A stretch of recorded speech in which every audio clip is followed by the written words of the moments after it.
I've heard a lot of stories over the years. Let me tell you about this one.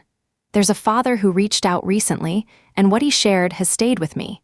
Not because it's outrageous, but because it touches on something I think a lot of families are quietly grappling with right now. He's 47, raising a 20-year-old daughter who he clearly loves deeply. His wife has been in his daughter's life since she was 13, stepping in after his divorce from her biological mother, who struggled with alcoholism. So there's already been some complexity here, some healing that's had to happen. But here's what's happening now. For about a year, his daughter has become fixated on one singular goal: marrying a billionaire. Not building a career, not traveling the world, not even just being wealthy herself, marrying a billionaire. She talks about it constantly. The private jets, the houses, the lifestyle. She's convinced that this is the only path to happiness for her. And this isn't just daydreaming. She's taking steps. Real, concerning steps. She's been spending time in hotel lobbies and bars, trying to meet older men. Think about that for a moment. A 20-year-old woman, alone in hotel bars, pursuing men who could be decades older than her, all in the hopes that one of them might be wealthy enough to change her life. Her father found out she's been reaching out to extended family members who have money. Her uncle, who's well off, became a target. She got closer to him and his family, then started posting selfies from their home on social media, presumably to make it look like this was her world. It got to the point where they had to ban her from their house because she violated their privacy.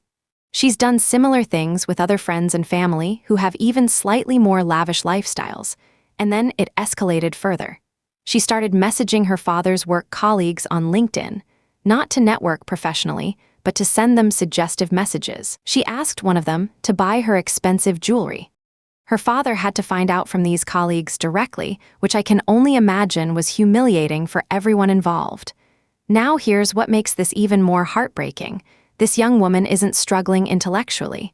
She's always done well in school. She got into a good university. She's proficient in multiple languages. At 16, she wrote and successfully published a book. This is someone with real talent, real capability. But recently, her academic performance has tanked. And right now, while she's temporarily staying with her parents as she looks for a new apartment, she's been in bed for 4 or 5 days straight. Not sick, just crying. Sobbing like someone has died, her father says. Every morning, they wake up to the sound of her grieving the absence of a billionaire boyfriend, grieving that her life isn't as glamorous as she believes it should be. Her father tried the gentle approach first. He sat with her, comforted her, told her that one day she'd find someone who loves her as much as he does. And her response was, "Yes, but he'll probably be broke, so I don't care." There's a real human need here that's worth examining. What is driving this level of desperation? What happened in the last year that shifted her focus so completely away from her own achievements and onto this fantasy? So her father tried a different approach. He sat her down and laid out the reality. There's only a tiny fraction of the world's population who are billionaires, and most of them marry each other or are already married. The statistical odds of this happening for her are practically zero. His wife thought he was being cruel. She said he didn't have to ruin it for their daughter like that she's still young and should be allowed to have her fantasies. And this is where it gets interesting, because I think there's a real tension here between protecting someone you love and allowing them to live in a delusion that's actively harming them. Her father's position is this: yes, everyone can dream.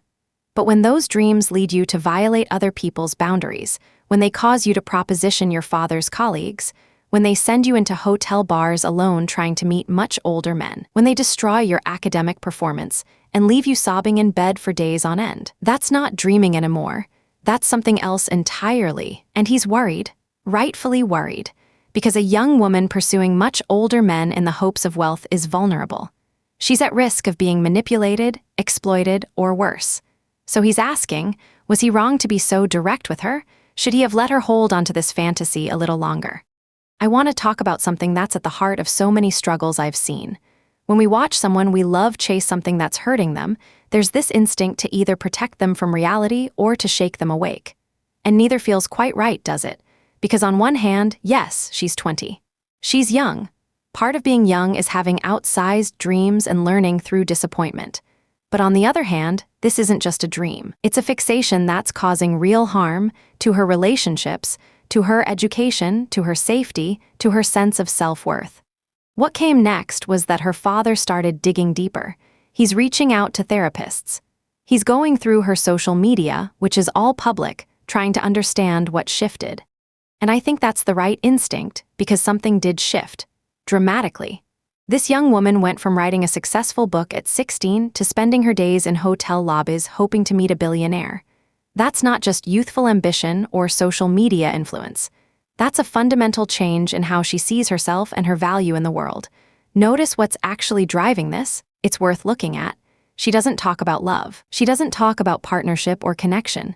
She talks about jets and houses and jewelry. She's measuring her worth entirely by external markers of wealth that she can only access through someone else. And when her father offered her his love, his belief in her, his hope that she'd find someone who cherishes her, she dismissed it because that person might not be rich. There's something really vulnerable happening underneath all of this. A belief, somewhere deep down, that she is not enough on her own. That her intelligence, her languages, her writing, her accomplishments, none of it matters unless it's wrapped in the lifestyle she's fixated on. And in that silence, when she's alone in her room crying, there's so much being left unsaid. What does she actually need? What is she actually grieving? Her father is trying to figure that out. And I think his directness, while uncomfortable, came from a place of real fear. Not fear of her dreams, but fear of what this obsession is doing to her. Fear that she'll end up in a dangerous situation. Fear that she's losing herself. His wife wants to protect her too, but in a different way, by letting her hold on to hope a little longer, by not crushing the fantasy so bluntly. And that's the tension every parent faces when their child is struggling. When do you step in, and when do you step back? I don't think he was wrong to tell her the truth. But I also don't think the truth alone is going to fix this. Because the real issue isn't whether she understands statistics or probability. The real issue is why she needs this fantasy so desperately in the first place. What void is it filling? What pain is it covering up? That's what therapy can help with. That's what real, ongoing conversations can help with. Not just you're not going to marry a billionaire, but let's talk about why you think you need to. At the end of the day, we're all just trying to feel less alone. And maybe that's what this young woman needs most, not a reality check, but a reminder that her worth isn't tied to someone else's bank account. That she is already enough, exactly as she is. That's the real takeaway here. Understanding doesn't fix everything, but it changes how we see it. And for this father, seeing his daughter clearly, not as someone chasing a fantasy, but as someone in pain, that's the first step toward helping her heal. If you've ever struggled with believing you're enough, or if you've watched someone you love chase something that's hurting them, drop a comment below. Let's talk about it. And if this story resonated with you, hit that like button and subscribe because we're just getting started. Title suggestions primary. Dad tells daughter she won't marry a billionaire. Wife says he crushed her dreams. Alt 1. 20-year-old obsessed with marrying rich, her dad's reality check backfired. Alt 2. She spent days crying over not having a billionaire boyfriend. Then her dad spoke up. Alt 3.